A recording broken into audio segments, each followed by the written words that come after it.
मित्रांनो, चॅनलवरती नवीन असाल तर चॅनलला सबस्क्राईब करा. बजा सावकाराचा एकुलता एक तरणा पोरगा मोठ्या भयानक पद्धतीने मेला.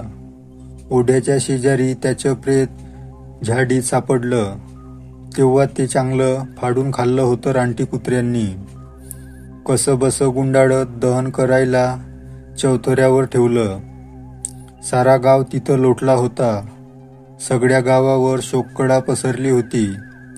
लोकांच्या डोळ्यातलं पाणी थांबत नव्हतं.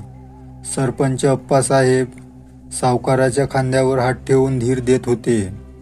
सावरा स्वतःला, अग्निसंस्कार पूर्ण करा. सावकार सगळा दुखाचा भार फेकत त्यांना म्हणाले, सरपंच, तुम्हाला पोर ना बाळ, पोटाच्या तरण्या लेकाच्या अग्नी देणं काय असते, त्याच्या तिरडीचे वजह काय असतं या तुम्हाला कळायचं नाही. स्वतःच्या दुःखाने होरपडल्यावरही माणसे किती स्वार्थी होतात. इतरांना डागण्या देताना त्यांना काय आनंद मिळतो देव जाणे. सरपंच डोळ्यातले पाणी पुसत शांतपणे बाजूला सरकले. चिता रचली गेली आणि अग्निडाग देणारच तोच कुठून तरी मरीबाई तीरासारखी धावत आली. तिच्या हातातली थाळी आणि प्याला ती जोरजोराने बडवू लागली. भूताच्या ओढ्यात, भूता तुला समज कळते बापा. न्याय झाला, न्याय झाला भूताच्या दारी, म्हणत केस पिंजारलेली मरीबाई भेसूर आवाजात थाळी वाजवू लागली. जमलेल्या सगळ्या गावांच्या अंगावर सरसरून काटा आला. भेदारून सगळे मागे सरकले. उन्मादाने मरीबाई प्रत्येकापुढे थाळी वाजवत म्हणू लागली, तू बी मरणार, हा बी मरणार. ओढ्याचं भूत कुणाला सोडणार नाही. खदाखदा हसत मरीबाई निघून गेली. वर्षभरापूर्वी मरीबाई अशी नव्हती आणि पिळगावही असे नव्हतेच. पिळगाव तसं चांगलंच आडवळणाचं गाव. एका बाजूला निडिंब जंगल, दुसऱ्या बाजूला लांबच लांब डोंगर रांगा. थेट संपर्क म्हणावा तर फक्त एकट्या वडगावशी. बोडक्या पठारावरून पल्ल्यात पायवाट दाट झाडीतून जायची. ती उतरली की वडगावचा रस्ता लागायचा. त्यापुढे मोगाव, मग पानोळा. पानोळा मोठं तालुक्याचं गाव. त्याच्या पुढे हायवे लागायचा. काही सामान आणायचं झालं तर पानोळा गाठावा लागे. तसा पिळगावच्या दक्षिण दिशेला एक ओढा होता. त्याला बारमाही पाणी असायचं, पण सहज ओलांडून जाता यायचं. पावसाळ्यात मात्र तिकडे कुणी फिरकायच्याही नाही. पाण्याला फार ओढ होती. शिवाय जवळ डोंगर म्हणून पाऊस धोधो कोसळायचा. हा ओढा ओलांडला अन 4 शेत पालथी घातली की थेट पानोळ्याचा रस्ता गाठता यायचा. मग पिंपळगावची तरणेगडी ओढा ओलांडून पानोळा गाठत. काय हवं नको सामान आणत, माल विकत आणि संध्याकाळी पुन्हा ओढा ओलांडून माघारी येत. पिळगावची लोकवस्ती फार नव्हती. बहुतेक शेतकरी, काही मेंढपाळ, गुराखी, कुंभार वगैरे कष्टकरी समाजाची वस्ती. उताराच्या खालच्या अंगाला त्यांची छोटी बैठी घरे होती. गावच्या वरच्या बाजूला मजबूत दुमजली घरे होती. ही वस्ती पाटील, सरपंच, पोलीस पाटील, सावकार वगैरे धनिक लोकांची होती. गाव तसे सधन होते. पीक पाणी उत्तम येत होते. जमीन सुपीक होती. गाव एकमेकांना धरून एकोप्याने राहत होते. शिवाय गावचे सरपंच अप्पासाहेब कोलते मोठे धुरंधर नेतृत्व होते. एवढ्या आडगावात 20 टीव्ही सगळं आणलं ना गड्याने. फार खटपट्या माणूस. तालुक्याला सतत चक्रा मारायच्या. नव्या प्रकाराचे बियाणे, खते, सरकारी सुविधा मिळवायच्या. गावचा विकास कसा होईल ह्या ध्येयाने हा माणूस झपाटलेला असायचा. गावापर्यंत पक्का रस्ता व्हावा म्हणून पार मंत्र्यांना गाठून अर्ज लिही, विनंत्या करी. ह्या साऱ्या प्रयत्नात सध्या तो बुडालेला असायचा. पिळगावचा विकास, तिथली शांतता आणि गावातील एकोपा ह्या सगळ्यांपाठी अप्पासाहेबांचा हात होता. ओढ्याच्या शेजारी एका जुन्या दगडी वस्तूचा चौतरा होता. गावातील प्रेतांच्या दाह संस्कारासाठी त्या चबुतऱ्याचा वापर केला जाई. ओढ्याच्या शेजारी एकुलती एक झोपडी होती मरीबाईची. मरीबाई ढोर, कान्या ढोराची बायको. कान्या परंपरेने प्रेतांच्या दहनासाठी उत्तर कार्य करायच्या. चिता रचणे, त्यासाठी कोरडी लाकडे ठेवणे, प्रेताला शेवटचे तूप लावून तयार करणे, गोवऱ्या रचणे, मग अस्थी गोळा करणे, त्याला निवडक पुढच्या विधींना देऊन बाकीच्या सगळ्या राखेसह गोळा करून टोपल्यात घेऊन पायी चालत जाऊन पुढच्या खोलडोहात टाकून येणे, अशी सगळी कामे त्याच्या वडिलांपासून केल्या जायची. बदल्यात ओढ्याकाठच्या जमिनीचा तुकडा त्याच्या मालकीचा होता. ओढ्याकाठच्या जमिनीत भाज्या उत्तम पिकायच्या, त्यामुळे तसा तो सधन होता. पण त्याचे काम हे असे, म्हणून तो आणि त्याचे कुटुंब ओढ्याकाठीच राहायचे. त्याची झोपडी मजबूत होती. शिवाय 4 शेळ्या, 2 गाई, काही कोंबड्या असा सगळा गोतावळा होता. तशी गावात फार माणसं नव्हतीच. सटी समासी कुणीतरी म्हातारे खपायचे. बाकी त्याच्या भाजीच्या मळा आणि गुरं होतीच. भाज्यांना आठवडी बाजारात तालुक्याला चांगला भाव मिळायचा. कान्या आणि मरीबाईची बरीच लेकरं मेली. फक्त एक लेक वाचली, सावित्रा. चांगल्या शहरातल्या श्रीमंत जावई पाहून कान्याने तिचं लग्न लावून दिलं. पण काय झालं कोण जाणे. तिचा नवरा मेला आणि सावित्राला सासरच्यांनी पांढऱ्या पायाची म्हणून परत पाठवले. ह्या धक्क्याने हपकी खाऊन कान्या ढोर जो बसला तो उठलाच नाही. आता त्याची सगळी कामे त्याची बायको मरी करू लागली. मरी निडर होती आणि गावात दुसरी सोयही नव्हती. सारे लोक तिला मरीबाई म्हणायचे. मरी खमकी होती. तिच्या लेकीला सावित्रीला तिने धीर दिला. सावित्रीला पुढे लेक झाली, सुंदरा तिचे नाव. आता ह्या तिघी त्या ओढ्याजवळ राहायच्या. ना कसली भीती, ना स्मशानाचे भय. ज्यांचा उभा जन्म मसनात गेलाय त्यांना कशाची भीती. मरीबाई म्हणायची, सावित्रीची लेक सुंदरा तिच्या जीव की प्राण. ती नावाप्रमाणेच दिसामासी जास्त सुंदर दिसू लागली होती. 10 वर्षे जेमतेम गाठले नाही तोच ती पौर्णिमेच्या चंद्रासारखी टपोरी दिसत होती. गोरापान रंग, मोत्स्यागत शुभ्र दात, हसली की चांदणं सांडायचं. काळेभोर टपोरे डोळे आणि वयाच्या मानाने अधिकच झपाट्याने वाढलेला उमलता देह. तिला पाहून आता मरीची चिंता वाढू लागली होती. देवा, ह्या चंद्राच्या तुकड्याला माझ्या गरिबाच्या झोळीत का रे बाबा टाकलं. आता तिच्यासमोर वेगळी समस्या निर्माण झाली होती. गावातली तरणी टवाळपोर उगाच तड्याकाठी चक्रा मारायला लागली होती. वयात येण्यापूर्वीच उमललेल्या ह्या कडीचा गंध नको त्या लोकांपर्यंत पसरला होता. सुंदरा बिचारी भाबडी होती. ना नजरा तिला कळत होत्या, ना स्वतःच्या देहातले बदल. मनानं पोरच होती ती.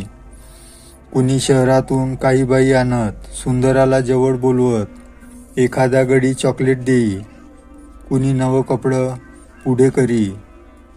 पण मरीची करडी नजर असायची म्हणून जरब होती. मरी एक दिस वैतागून म्हणाली, ह्या असल्या माणसापरीस ओढ्याची भूत बरी.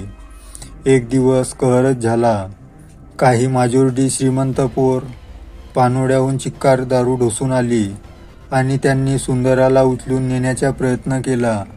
मरी आणि सावित्रा घरी होत्या म्हणून बरं, बेदाम ठोकलं पोरांना.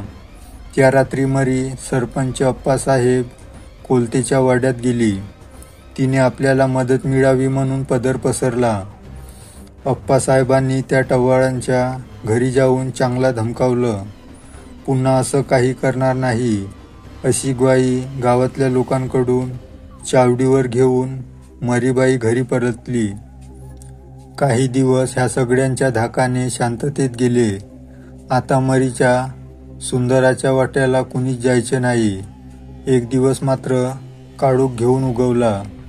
आठवडी बाजाराला न्यायला बऱ्याच भाज्या तयार होत्या. झपाझप पावलं टाकीत ओढा ओलांडून मरीबाई पल्ल्यात गेली. 4 शेत तिने काही मिनिटातच पालथे घातले. भल्या पहाटे निघून सकाळीच तिने पानोळ्याचा बाजार गाठला. तिच्या भाज्या ताज्या रसरशीत असायच्या. 2 तासात पार टोपली रिकामी झाली. ह्यावेळी चिक्कार भाव येता झाला. मरीच्या आयुष्यात स्वतःचं होतंय काय? तिने आपल्या लेकीला सावित्रीला छानसा खण घेतला.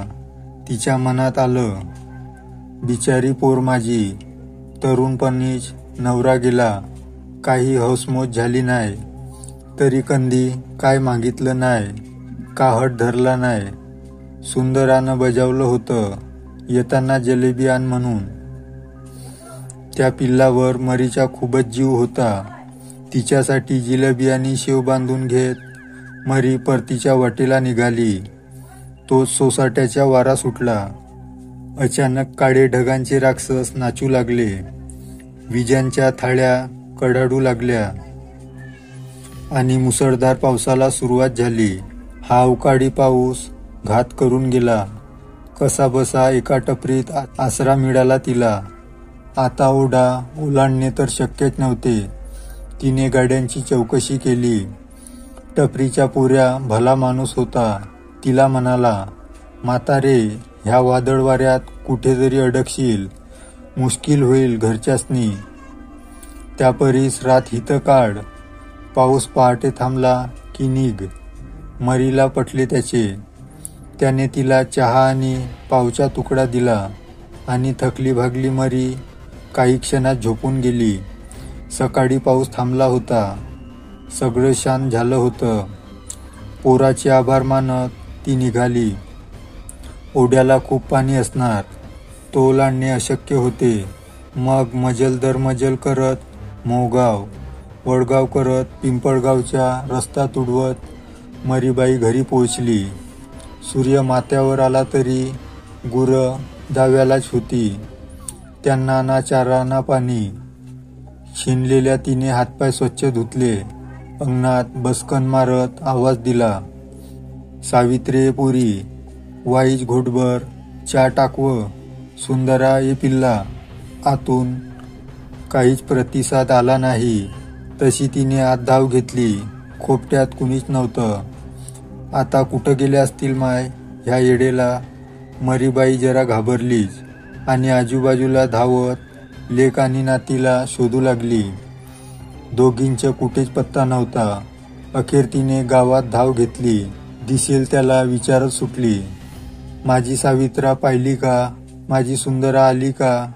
शेवटी तिने सरपंचाकडे मदतीला म्हणून धाव घेतली. सरपंच अप्पासाहेब काही लोकांना बरोबर घेऊन चहूबाजूंना शोधायला निघाले. पोर सुखरूप सापडायला हवी.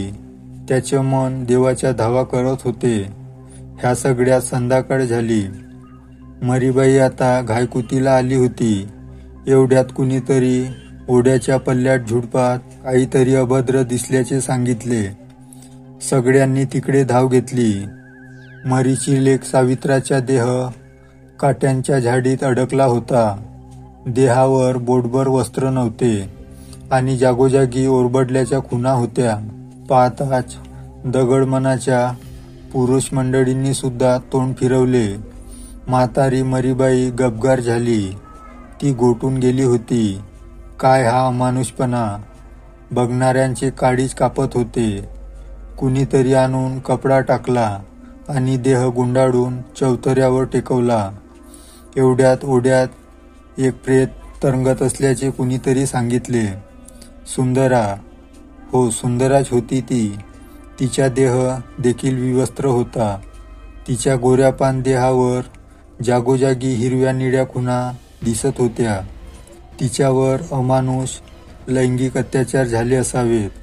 आता मात्र मरीबाईने मूठ तोंडावर नेली आणि ठोठो बोंब मारली. तिला पुरतं वेड लागलं होतं. गावातल्या लोकांकडे पाहून ती शिमगा करू लागली. कुणाचं भलं होणार नाही मेल्यांनो, मी होऊ द्यायची नाही. काय बिघडवलं होतं माया लेकरांनी. एकेकाला पाहून घेईल, ओढ्याचं भूत येईल, न्याय देईल. म्हातारीचं पार मानसिक स्वास्थ्य बिघडलं होतं. ग्रामप्रमुख म्हणून सरपंचांनी अग्नी दिला. त्या बिचाऱ्यांच्या केसेस कोण नोंदवणार आणि तालुक्याला त्यासाठी कोण जाणार. गावातल्या पंचांनी असा निष्कर्ष काढला की गावाबाहेरच्या काही लोकांचे किंवा लुटारूचे हे काम असावे. नंतर ते ओढ्यापलीकडे पडून गेले असावेत. शेवटी गरिबाचे मरण स्वस्त असते, हेच खरं. हळूहळू तो विषय मागे पडला. मरीची अवस्था फारच वाईट होती. केसांच्या जटा, अंगावर मुठभर मांस नाही.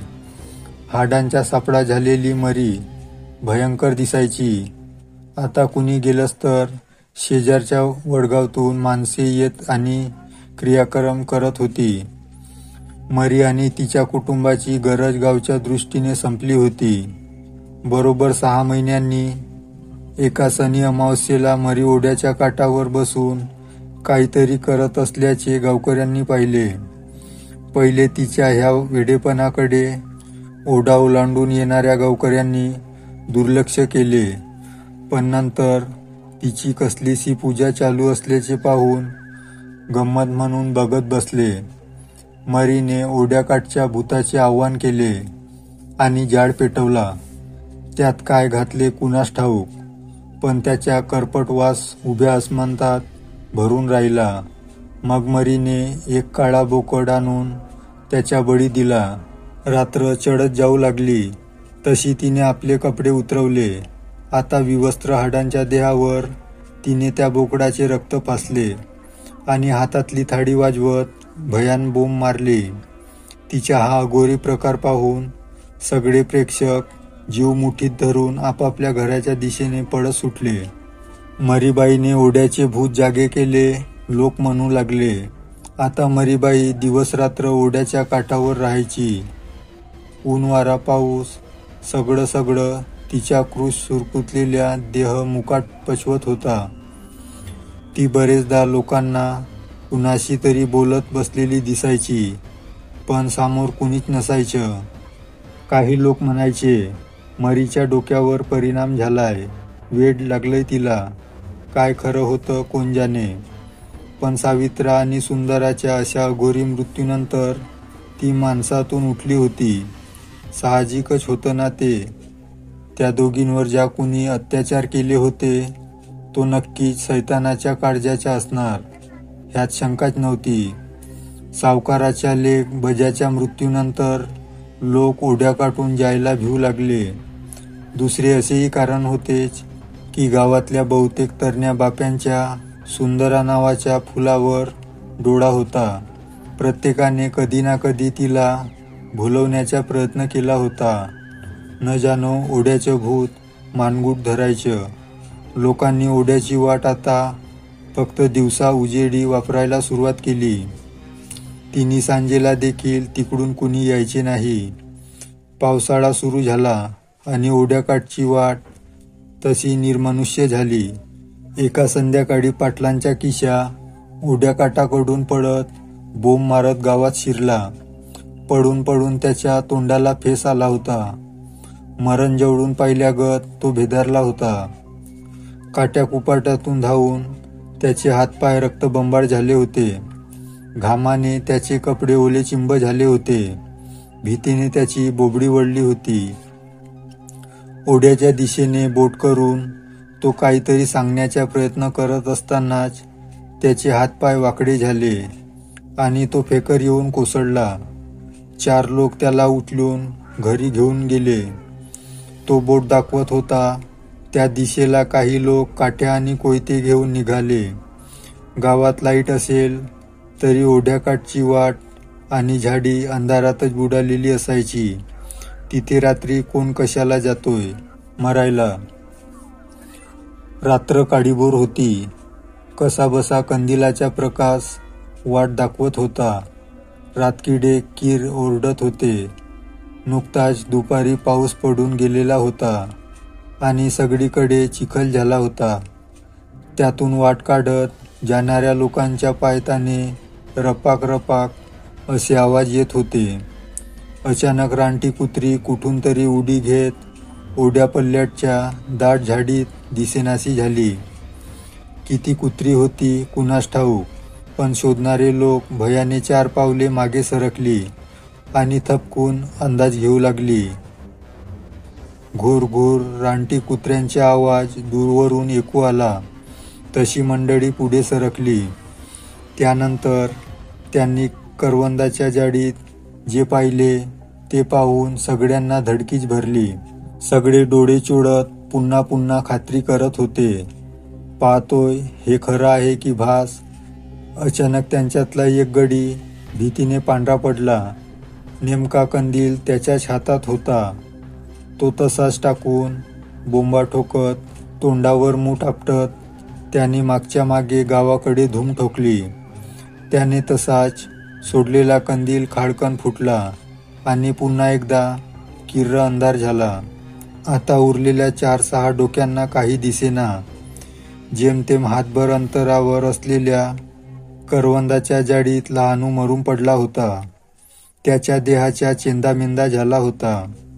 रानटी कुत्र्यांनी त्याच्या देहाचे इतके लचके तोडले होते की त्याचे प्रेत पाहूनही शिरशिरी यावी. आता त्या भयान अंधारात सगळेच वाट फुटेल तिकडे पडत सुटले. काही ठेचकळाले, काही घसरून चिखलात पडले. एकच गलका झाला. एवढ्यात हातात कंदील धरून कुणीतरी त्या दिशेला येताना दिसले आणि सगळ्यांच्या जीवात जीव आला. तो मिणमिणता प्रकाश जसजसा जवळ येऊ लागला तसं त्यांच्या लक्षात आलं, ही कंदील धरलेली व्यक्ती म्हणजे मरीबाई आहे. त्या काळ्या भोर रात्री तिचा तो केस पिंजारलेला अवतार अधिकच धडकी भरवणारा होता. मरीने सगळ्यांकडे सहतूक पाहिले. कंदील त्यांच्या ताब्यात दिला आणि ती उलट पावली ओढ्याच्या दिशेने चालू लागली. 10 पावलं जात नाही तोच तिने हातातली थाळी जोरजोरात बडवले आणि कर्कश आवाजात ओरडली, ओढ्याच्या भूता, न्याय केलास रे, तू बी मरणार, हा बी मरणार. मरी खदाखदा हसत धावत सुटली. मंडळी थकली भागली कशीबशी गावात पोहोचली. सावकाराच्या बजानंतर दुसरा बळी लहानू देशमुखाचा पडला होता. रात्री त्या प्रेताला उचलून आणायला कुणीही तयार नव्हतं. सकाळी जरा उजेडल्यावर गोण्या जोडून झोडी करून कसंबसं प्रेत चौथऱ्यावर ठेवलं. देशमुख कुटुंब विलाप करू लागले. मात्र सावकारासारखे हे लोक गप्प बसणारे नव्हते. देशमुखांचे एकूण 4 पोरं, त्यातला हा धाकटा. ह्या असल्या भूतांच्या कहाण्यांवर त्यांचा विश्वास बसला नाही. देशमुखांच्या मते काही रानटी प्राणी माणसाच्या रक्ताला चटावलेले आहेत. त्यांचा बंदोबस्त करायला हवा. गाव पंचायतीत ठराव पास झाला. फॉरेस्ट डिपार्टमेंट वन खात्यात तक्रार नोंदवण्यात आली. फॉरेस्टची 2 हत्यारबंद आणि 4 माणसे अशी गाडी तैनात झाली. 10 दिवस त्या गाडीने सगळा परिसर पिंजून काढला. पण जंगली कुत्रीच काय, कोणत्याच प्राण्यांच्या मागमूस कुठेच नव्हता. विशेष म्हणजे ज्यांचा आवाज त्या दिवशी लोकांनी ओढ्याजवळ ऐकला, ज्यांना पाहिल्याचा भास लोकांना झाला, ते जंगली कुत्रेही नव्हतेच ना त्यांच्या पावलांचे ठसे होते. दूरपर्यंत जंगल, दऱ्या, डोंगर पालथे घातले तरी कुठेच काहीही आढळले नाही. अखेर तसा अहवाल सोपवून फॉरेस्टची गाडी जिल्ह्याला परत फिरली. त्या रात्री लहानू देशमुखांच्या सोबतीला पाटलाचा पोरगा किशासुद्धा होता. मात्र त्या दिवसानंतर किशाचं काहीतरी बिनसलं होतं. तो दिवस रात्र ओढ्याकडे नजर लावून बसलेला असे. खाण्यापिण्यातून, मोजमजेतून त्याचे चित्त केव्हाच उडाले होते. दिवस अनदिवस तो अंथरुणातून उठायचा नाही. अगदी बळजबरीने उठवला तरच कसाबसा 4 घास खायचा. लोक म्हणत होते, त्याला ओढ्याच्या भूताने झपाटलंय.